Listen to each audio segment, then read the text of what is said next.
Welcome to Cartoonist Kayfabe. My name is Jim Rugg. I'm Ed Piskor. We're going to take a look at Bill Sienkiewicz's sketchbook, Ed, from 1990, following a very, very impressive 1980s for Sienkiewicz, so it'll be fun to dive into this thing. But first, where can people find your latest and greatest? Well, Red Room is going to be coming out beginning in May, and this is the cover to issue 1. This is what people on the Fantagraphics website have pre-ordered at this point.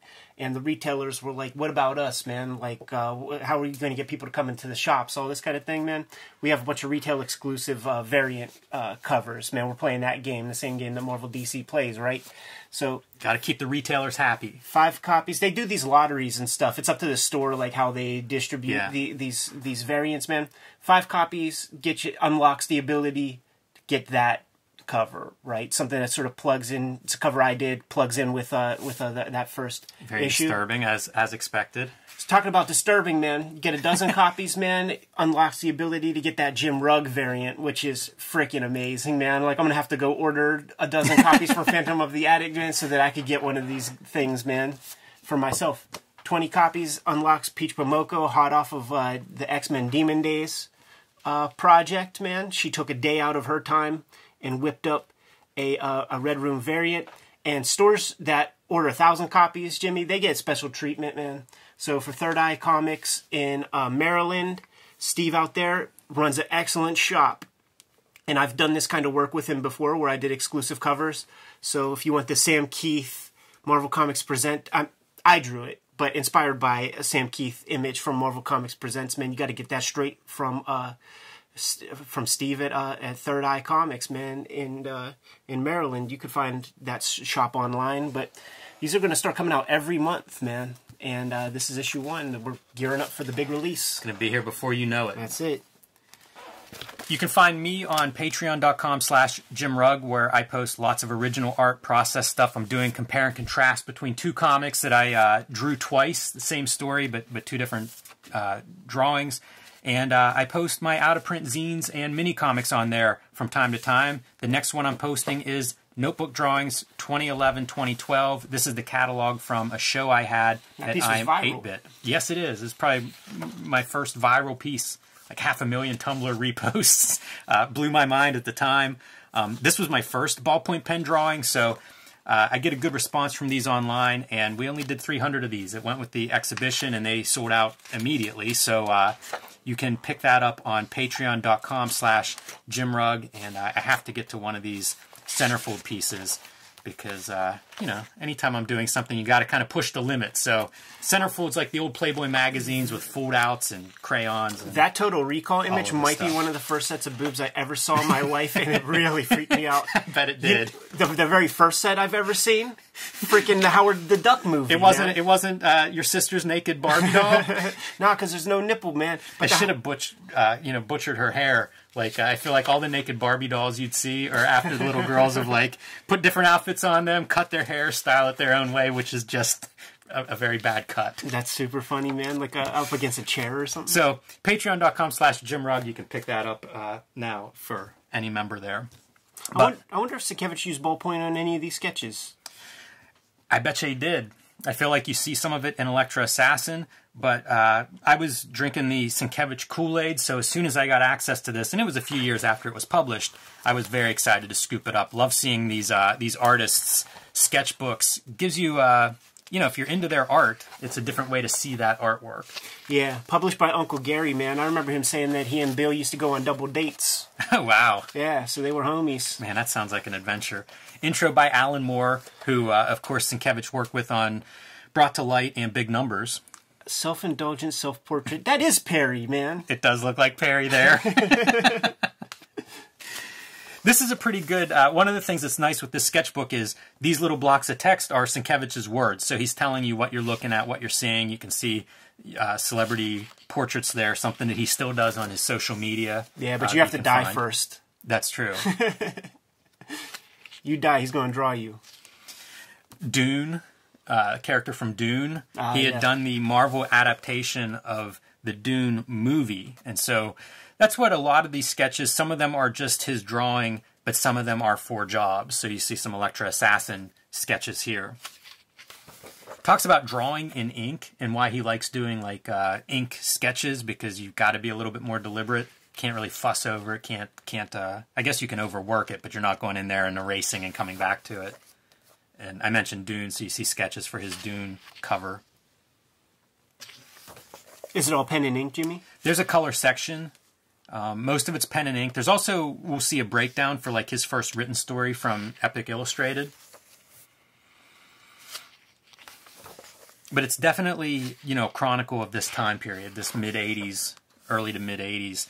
And you see him, I think, becoming him. You know, he starts out on Moon Knight as very much in that Neil Adams kind of school.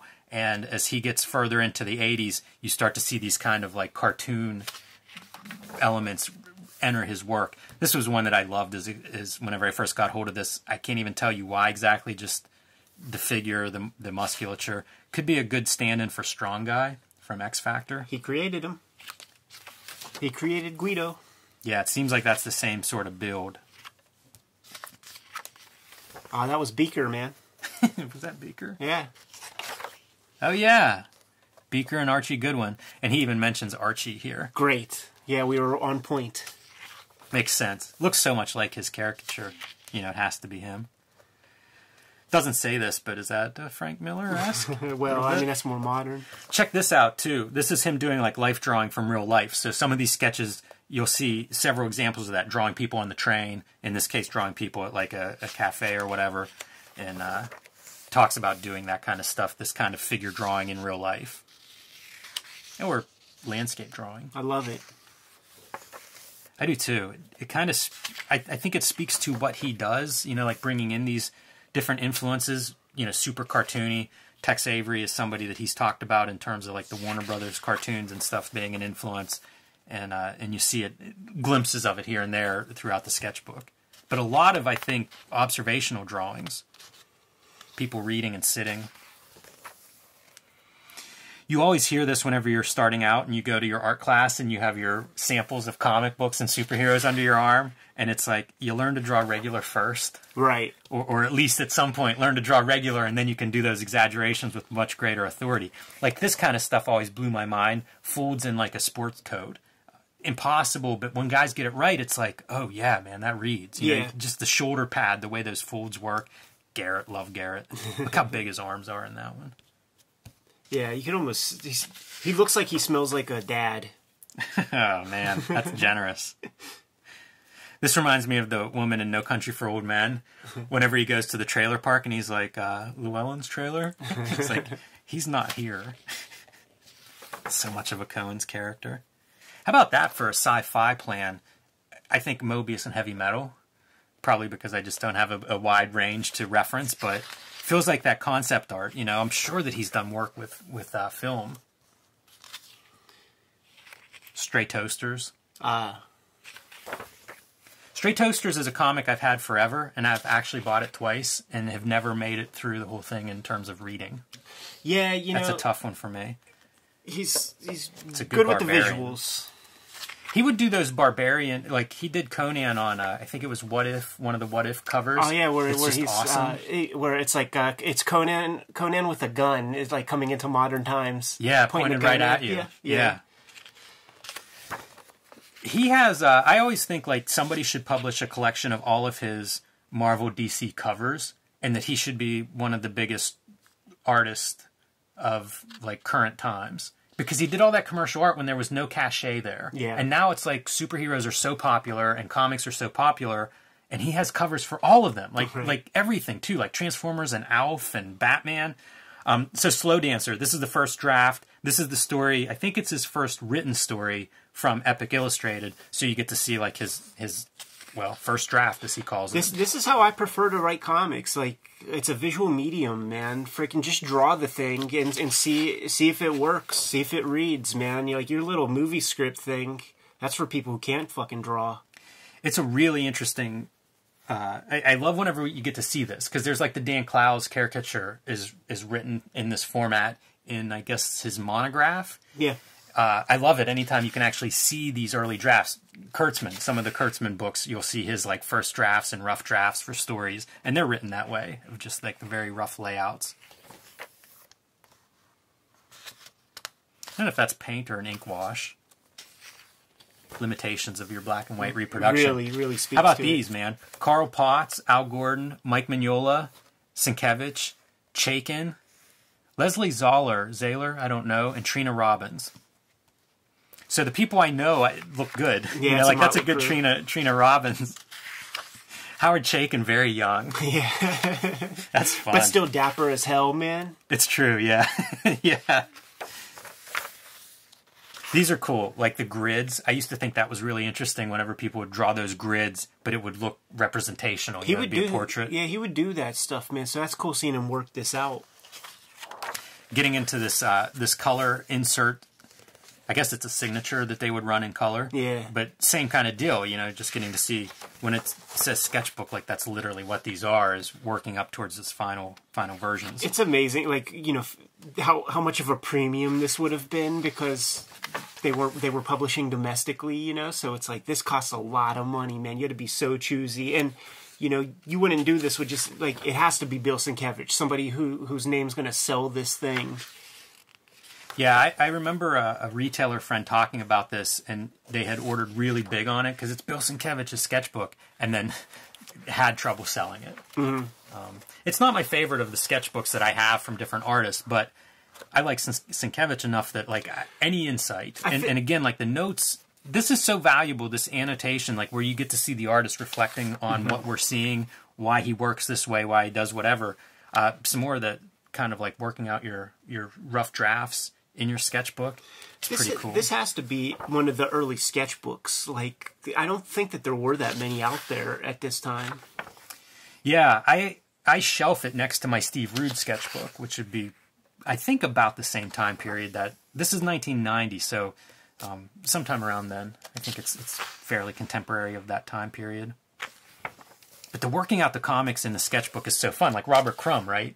Chris Ware, you see there are examples out there, yeah, of these guys doing strip work. And I've been thinking about Crumb, like, while going through this, and I wonder, because he's using like rapidographs on a lot of it, and I wonder if that's an influence from, like, the, you know, the big sketchbooks. It's the Crumb sketchbooks, you know, the German ones, and then Fantagraphics. I was gonna, if you would have made me guess, I would have said Harlan Ellison. They had that Pat Sajak haircut. Yeah, it's funny to think of like Crumb sketchbooks influencing how people keep sketchbooks. I know a million people who say the thing, man. Like when you saw the Crumb documentary, and it's like, okay, you got to use the yellow rapidograph. Like, where do I find that pen? Like, what is that pen, first off? Right.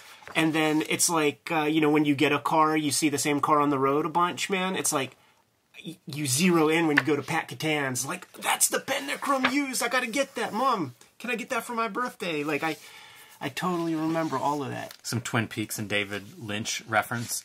David Lynch is another guy who you think of like influence on cartoonists. There's a time period there where it feels like David Lynch was the influence on everything that wasn't completely mainstream. Yeah, maybe. Like, I mean, he's still, his footprint still looms large, man. Yeah, it would cross barriers, right? Like, it seemed like it was a guy whose work influenced mainstream comics and alternative comics. Like, we could all kind of learn some stuff there. Yeah. Kubrick's name being dropped in here. Could almost be a Savage Dragon. Instead, it's Mobius. Which is fun. You know, I like seeing artists referencing their contemporaries, and, you know, who does Bill Sienkiewicz look at with awe? Yeah, why not? Of course, Mobius. You can kind of see it just in the drawing. Like, anybody who loves to draw is probably going to enjoy Mobius once they come in contact with him.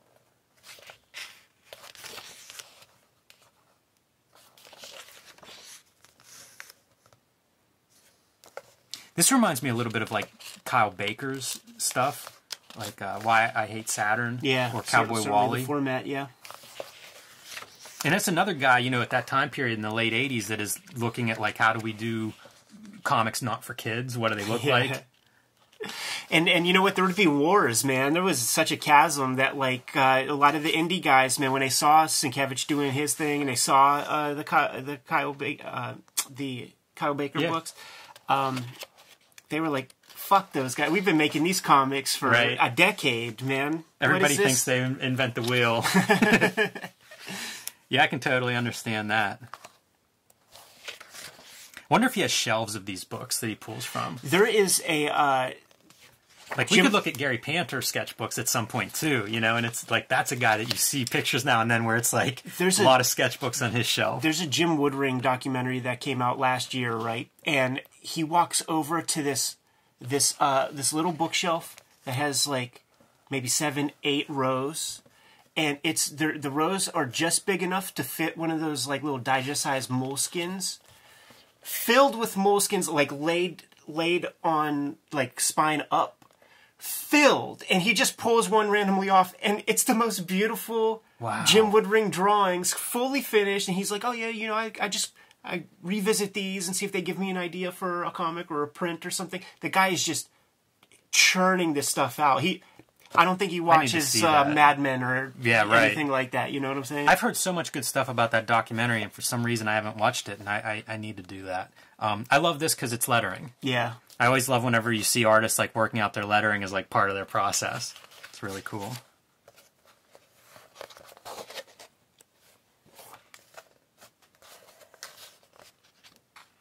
So, kind of a glimpse into his process, especially when it comes to, you know, writing and conceptualizing a comic story.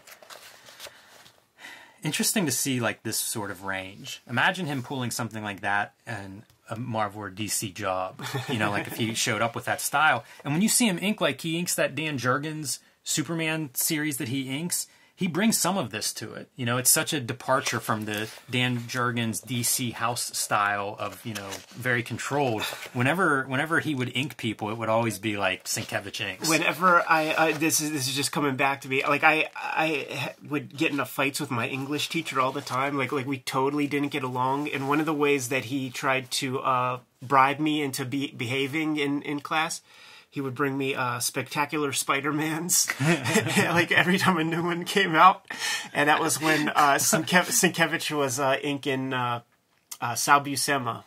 Yeah. At that time, man. That's a good pairing. Yeah. I like that. It's the same deal, though, because he's bringing, like, journeyman, boring, cookie-cutter, factory-looking artwork. Put Sienkiewicz on top, man. Now you got something. Yeah, it's amazing how much of a what that brings. Because the storytelling's still the storytelling, the story is still the story, but somehow just having his line work on it adds life. Exactly. I was going to say humanity, perhaps. You know, just not this like stamped out utilitarian Bazooka Joe with muscles artwork.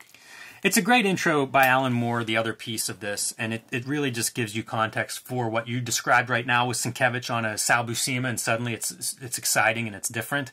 That's kind of what Sienkiewicz was doing with everything he did, whether it was a cover or any of the several comics that he produced in this time period. It was just like an energy that you couldn't get in other books or from other artists. It's awesome. You know, I never took a peek in this sketchbook, man, and being able to be the first viewer of the episode. I could get this before the Kayfabe effect hits. That's true. What do you say, Jim? Bounce? Yep. Kayfabers, like, follow, subscribe to the YouTube channel. Hit the bell, and we'll notify you when new vids available. That mitigates the Kayfabe effect a little bit for you. Gives you first dibs on scooping up the books that we talk about. You can follow me on Patreon at patreon.com/JimRugg, where you can download some of my out-of-print and hard-to-find mini-comics and zines, like my notebook drawings. You can also see lots of my process and original art and all the behind-the-scenes kind of making of. Notes for projects that I may never get around to. In a way, it's like you're glimpsing my sketchbooks. That's super cool, man. Patreon.com/EdPiscor is where you can read the Red Room comics before they hit the print editions, which are going to begin in May. Come out on a monthly basis, and you could put in pre-orders for the issues as needed at the link tree in the description below this video. You can subscribe to the Cartoonist Kayfabe e-newsletter at the links below this video to keep up with everything we have going on and what is shaping up to be our busiest year yet. You can also find Cartoonist Kayfabe t-shirts and merchandise at the links below this video. Jimmy, give them one last set of merchant orders. We're going to be on our way. Make more comics.